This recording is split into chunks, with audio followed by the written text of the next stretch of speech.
So getting here towards the end of February, we're off to Reefstock in Denver here, starting up on Saturday, and it should be a really great event. It's gonna be a little bit different than here today. It's about 79 degrees and sunny in Florida, and I'm headed to 32 degrees in Denver. So we've gotten close with the build of this new 450. Trimmed out the silicone. The silicone's really strong. You can flex it. It's super, super strong. Reef Tank is doing really great today. Did you ever see it with those orange glasses on? If you just look through the camera, you'd be amazed at how incredible that is, right? Look at the color. Okay, so we're going out. Look at the aquarium. We've got the internal perimeter strips in all the way around. They're 1/2 inch by typically like 16s or 12s we'll cut. So that frames in the whole entire perimeter. The edges are clean now, and Joe's getting ready. He's gonna put in the magical 45s, which is another barrier to not allow for worms or boring organisms to get through the silicone seam. And on such a large aquarium, it's about 450 gallons, you gotta remember that the 3/4 inch bracing goes inset here. And so these 45s that go into the corners, Joe's an expert at putting in. He's really good at putting those in. He doesn't like to have bubbles.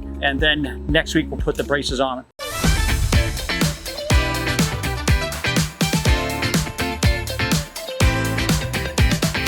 Unfortunately, this is what happens when the boss can't finish his work in one day. They send in the fixer. That's me. I'm here to put in the lengths of glass stripping on the corners of the aquarium. So it is a very easy part of building the aquarium, but it has a couple different requirements that are super important. Glass like this, I believe, is formed by extrusion. You have to look down the entire length of the piece to make sure there's no bows or bends. Generally, this isn't seen too much, but I believe it's when they're resting the glass, when it's kind of molding. Sometimes it'll be offline. Just want to make sure it's not offline too much, because otherwise, you can imagine there's a big bow inside of it. It tries to correct itself after it gets in there. Glass is flexible, so I can take this piece and bend it just a little bit. When it's in there, it has its own stresses, and if you push it into the corner, then it has a bend in it. It's going to want to pull itself out, which will cause bubbles along the vertical seam. Realistically, it is incredibly important to make sure that the points of contact for both ends of the seam are incredibly clean. That's usually done utilizing acetone, denatured alcohol, depending on the material that you're using. Another important part of doing this is making sure your hands are clean. Your hands constantly have a whole bunch of oils. You touch a bunch of stuff. You know, you can clean a piece of glass over and over again, but if your hands are dirty, you're just going to keep wiping those same oils onto that face, and it's going to be an issue with a seal long term, and as well how clean the actual seam looks when you're doing it. I've already wiped the vertical face, but I'll give it one more safety wipe before I go. You usually don't want to leave acetone on there too long. If you leave wet acetone on the surface and you put silicone over it, it's not going to dry properly, so you got to make sure the whole thing is aired out, well ventilated with a big fan. Depending on the type of silicone that you're using or how old the silicone may be, I find it's really important to make sure to not end at the end of a tube. Not so much at the beginning of a tube, but at the end of the tube, you can have weird chunky stuff down all the way at the bottom part of it. That might just be due to the fact that it's old or it's dried up a little bit. I never like to do corner seals because they're the most visible seam in any aquarium with the bottom of a tube, mainly due to the fact that once you get that crud inside of there, it's never coming out and it's never going to look right. So I'll generally cut a new tube, use that tube for 2 vertical seams, then swap onto the next tube. And if using the bottom part of that tube, I'll use that for maybe bottom stripping or something.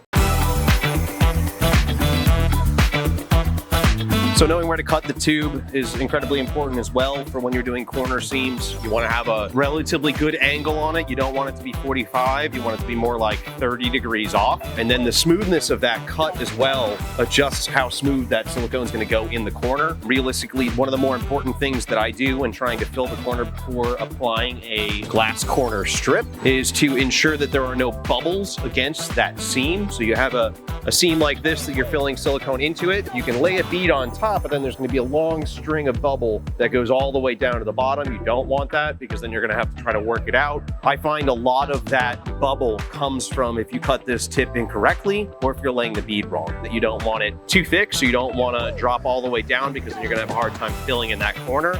You want to have that lip so that you can push the silicone into that corner. You don't want it too small to where you're not going to get full coverage over both sides of that triangle piece. Otherwise, you're not going to have enough silicone in there, and there's going to be certain areas that you have no coverage of silicone and other areas where there might be more silicone. So when placing in that strip, you want to make sure you're not touching either ends. And when placing it in the corner, you want to try to hit both edges of that bead evenly. You can lay it down softly first to make sure that you have proper silicone on both ends of this. Otherwise, you'll end up with more silicone on one side rather than the other, which becomes a problem because you don't get full coverage. But it is important to understand that time is of the essence. You don't want the silicone to skin over before you put that glass barrier down. Otherwise, you're going to have a weird layer in between. It's going to cause bubbling and aberrations in how it looks. And it's okay to have extra silicone on the outsides. It's a lot easier to trim it up and keep it looking good than it is to not put enough silicone, not have full coverage, and then have to remove the whole thing and redo it all. It takes a lot of cleaning, a lot of effort, and it's a lot better to use an extra 10-15% more silicone and make sure that you're going to have proper coverage.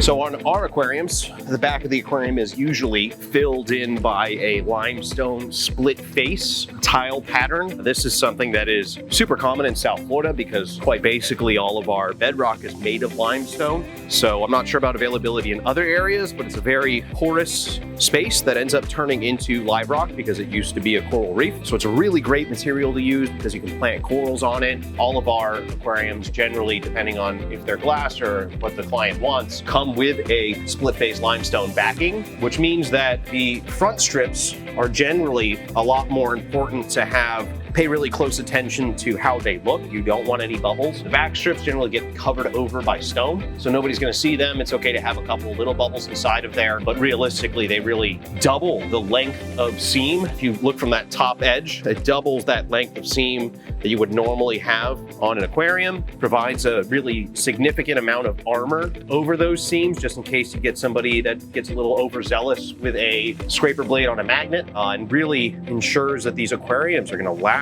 for 15, 20 years plus.